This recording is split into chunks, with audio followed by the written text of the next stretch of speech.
Welcome everyone to the Trust the Plan podcast. I'm Nick, And I'm Jim. and this is week 2 of our Michigan-Ohio State review. You can't talk about it enough, can you? I still have the same shirt on For sure. for this one. Okay, no, but we provided a fairly good summary I think last so. week. It's well covered. Yeah, right. All my opinions and thoughts are out there if you want to know. So I would like to take one moment, though, Jim, and talk about the certificate. All right. So a few weeks back, there was the Canton Choice Awards that's sponsored by the Canton Chamber of Commerce.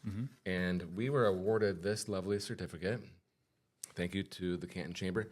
And thank you to our fans, Yeah. right? Our clients and our fans who went out there and cleared their cookies and voted 2 and 3 and 4 times.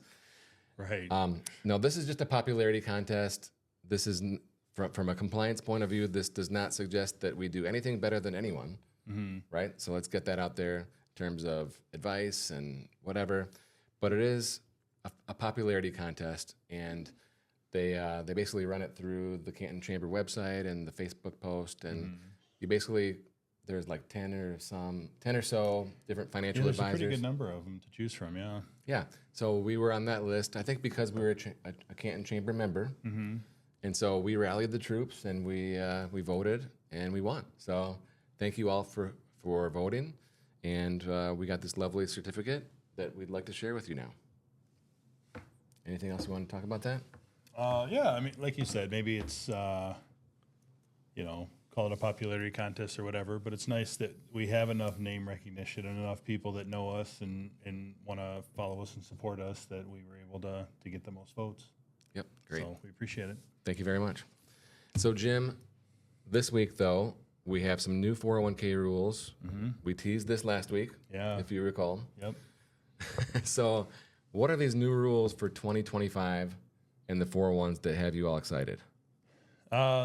The first one that is new that I think is somewhat unique is the extra catch-up for those folks who are age 60 to 63. So it's a little bit of a random age, target. Usually the IRS will make changes like your 50 and up contribution or whatever, catch-up and so forth. But this new rule only applies to people who are 60, 61, 62, or 63. And it just gives them the opportunity to make an additional or a larger catch-up contribution. So most individuals who are over 50, they have the ability to do a catch-up in the amount of $7,500 each year. But for those folks who are 60 to 63, can do an additional $3,750 for a total of $11,200 into their $11,250. $250. Sorry, I shorted everybody $50. But yeah, they can do that extra contribution. Jim, you just had a birthday. Are you eligible for that extra? Surprisingly, I'm not 60 yet? yet. Okay. No, not 60 yet. But. Okay, so sorry, I couldn't help it. But if you are 50, right, you can do a catch up. Yep. Okay. Can still do the catch up of 7,500. Yep. Okay. If I'm 65, Yeah. I can do a catch up of 7,500. 7,500. You can't do the extra. If I'm 59, I can do a catch up of 7,500. Very true. If I'm 64, I can do a catch up of 75. But if I'm 60, 61, 62, 60, I have a complaint. That's the sweet spot. I'm going to file in a complaint with the 22 Congress. Yeah. This rule was part of the, Inflation Reduction Act of 22 or something like this. I don't know. Yeah. No, Secure Act 2.0. Yep. Okay. And I have a real problem with this because it's discriminatory. Yeah. It is. It's discriminating against the 64-year-olds and 65-year-olds and 60. This is crap, okay? Yeah. Whose idea was this? I would be interesting to be in that room as they were negotiating this. Somebody proposes 60 and over get extra, and they said, no, not for anybody over 64. That wouldn't be fair. This is like they put the Ohio State offensive coordinator into Congress to write this rule. No, I don't know where I'm going with that. But honestly, this is the weirdest rule that I've ever seen. You might think, what's so significant about 59 and a half or 70 and a half or whatever? This one takes the cake, okay? Yeah. So you can do these extra catch-ups between 60 and 63 only. If you're younger than that, you're at the normal catch-up. If you're older than that, you're at the normal catch-up. Yeah. The enhanced is only during that window, and it doesn't make sense. Okay.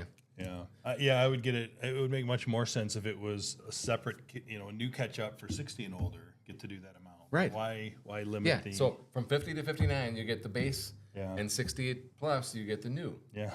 Okay. But no, I'd be all in on that one. I really would love to be in that room when they floated the idea. And probably the people will, it probably went something like this, and this is pure speculation. I said, well, what if we go 60 to 63? And you're like, no, that's stupid. What sense does that make? And I say, well, we don't have enough money in the budget to go 64 and 65. And then you cave, right? Like, that's the only way it could possibly make sense. Yeah. You know what I mean? Yeah. And there's some people that are in the budget office that say, well, if we think this number of people would take advantage and it's going to cost this much in tax deductions, then they can't make it through the omnibus budget or whatever it is. That's the only way it can make any sense. But I hate it either way. Yeah. It's a strange rule, but All right, so there's one more, and this is for people that make over 145,000. This starts in 25. Okay, so this is brand new as well. For people that make over 145, when they do the catch-up, it must be Roth. which I don't have as much of a problem with. You still have the opportunity to do the catch up. I think it's basically saying the IRS is still trying to collect as much revenue as they can, so they don't want any more pre-tax contributions for higher earners. And there's no hiding the fact that we're big fans of Roth. So that part of it, is good. But the part that I don't like, we still see a lot of companies that do not offer Roth for the 401. So what do? That's a good point. So if you don't have a Roth option in your 401, are you just out of luck? You can't do the catch up. So look, when you're thinking about your elections, and obviously this can be changed quite frequently, but when you're thinking about your 2025 financial plan, when you're thinking about how much you're going to be electing for the 401, for the Roth 401, the 403, 457, whatever the case may be, take these extra enhanced catch-ups into account, and also make sure that you're aware of that Roth requirement.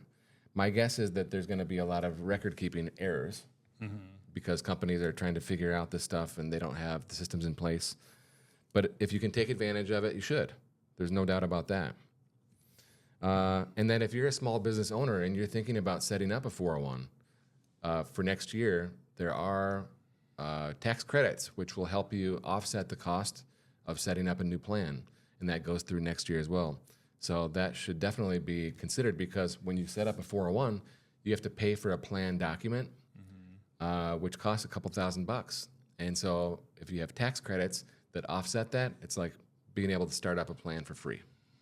Yeah, and the other thing too, for our business owners who are listening, when you're filling out that paperwork, just check the box that says Roth 401. It shouldn't add cost to doing your plan documents. It shouldn't add, any additional burden really administratively or anything. It just gives your employees the opportunity to add Roth, to all of their contributions, not just the catch up, but it's valuable. Yeah, there's no reason not to if you're making those decisions.